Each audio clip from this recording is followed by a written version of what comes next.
Bonjour et bienvenue dans cette nouvelle vidéo sur le chapitre de SES de Terminal. Quelles sont les caractéristiques contemporaines et les facteurs de la mobilité sociale?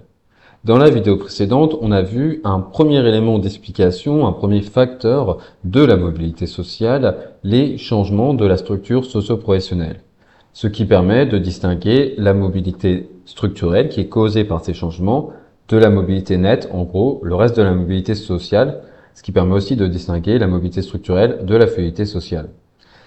Dans cette vidéo et dans la suivante, on va s'intéresser aux autres facteurs de la mobilité sociale qui expliquent plutôt la mobilité nette et la fluidité sociale, mais qui peuvent aussi servir à expliquer pourquoi est-ce que la mobilité sociale reste limitée et pourquoi certaines personnes sont en situation de reproduction sociale, c'est-à-dire ont la même position sociale que leurs parents.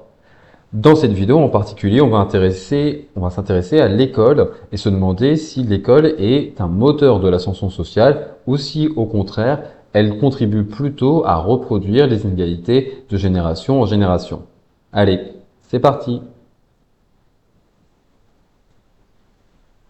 Il faut d'abord commencer par dire que l'école est traditionnellement vue comme un facteur de mobilité sociale, notamment depuis les lois de Jules Ferry de 1881-1882.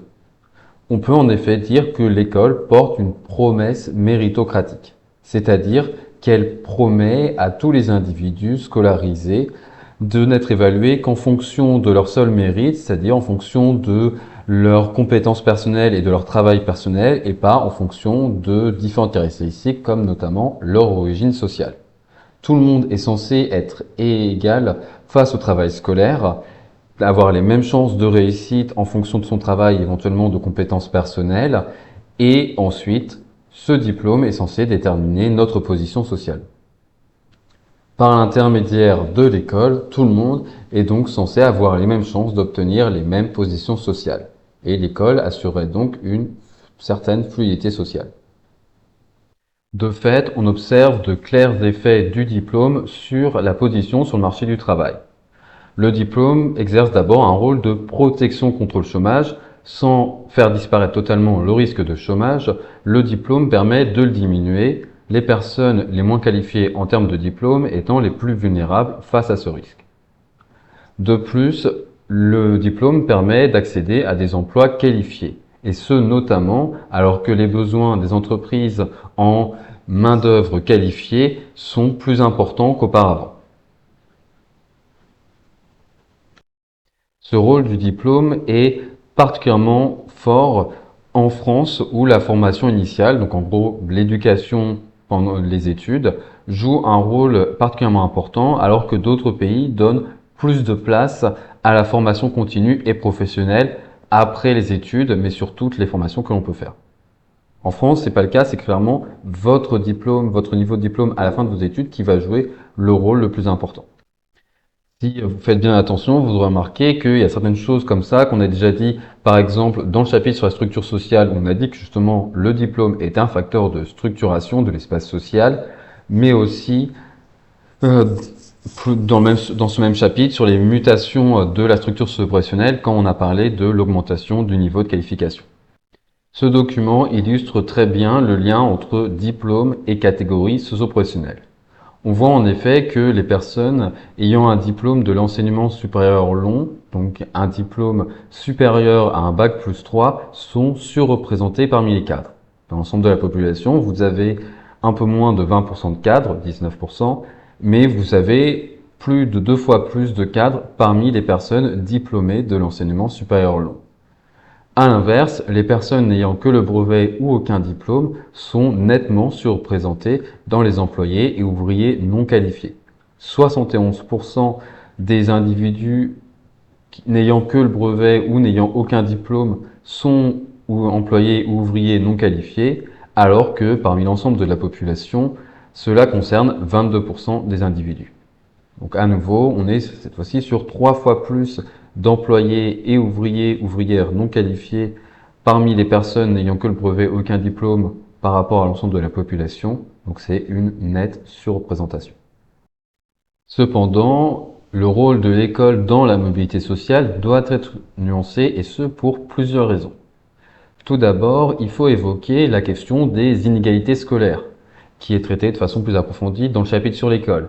Mais dans ce chapitre, vous avez justement vu que tous les individus, selon leur milieu social d'origine, n'ont pas les mêmes chances de réussir scolairement, n'ont pas les mêmes parcours scolaires, en fonction des ressources transmises par la famille, notamment le capital culturel, en fonction des stratégies familiales, etc. Et de façon encore plus générale, en dehors de ces inégalités scolaires, on observe que le phénomène de massification scolaire a pu limiter l'impact du diplôme dans la mobilité sociale. En effet, donc massification scolaire, je vous rappelle, même si c'est vu dans le cadre du chapitre sur l'école, c'est le phénomène qui permet à une partie plus importante de la population d'avoir accès à des études et notamment des études longues. Or, cela cause un phénomène d'inflation des diplômes qui perdent de leur valeur parce qu'ils sont plus nombreux.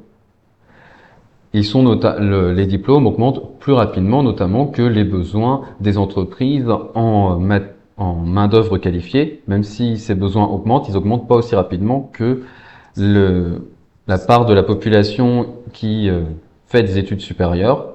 Donc, les diplômes perdent leur valeur et on peut observer du déclassement scolaire, c'est-à-dire des individus qui ont une position sociale qui est plus faible que ce qu'on pourrait raisonnablement espérer à partir de son niveau de diplôme.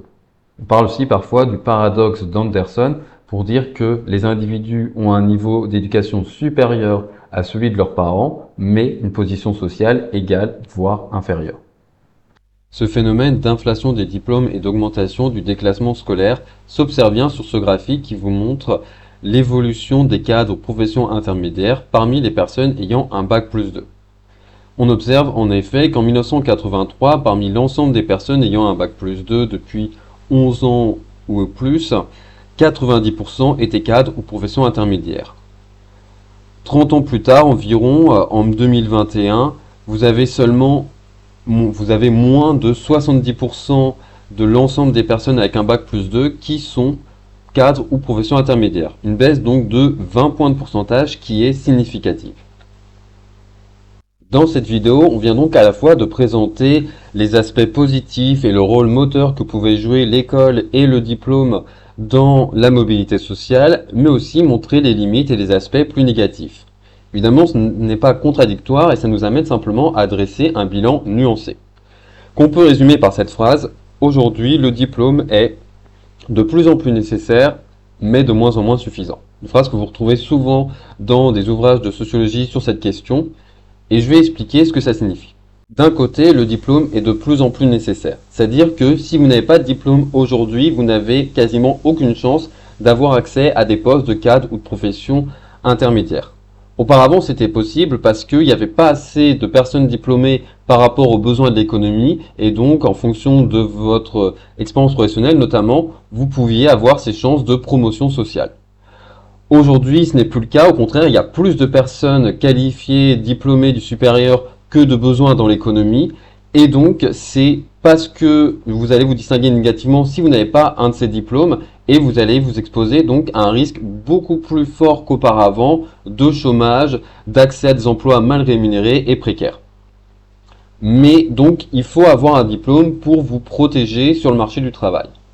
Mais de l'autre côté, le diplôme est de moins en moins suffisant au sens où, auparavant, justement, quand vous aviez un diplôme, vous distinguiez positivement sur le marché du travail et donc vous étiez quasiment garanti d'avoir accès à un poste de cadre ou de profession intermédiaire. Aujourd'hui, puisqu'il y a beaucoup plus de personnes avec ce type de diplôme, cela n'est pas garanti et vous allez donc peut-être vous retrouver avec un poste qui est inférieur à vos qualifications. Et vous vous retrouvez donc en situation de déclassement scolaire.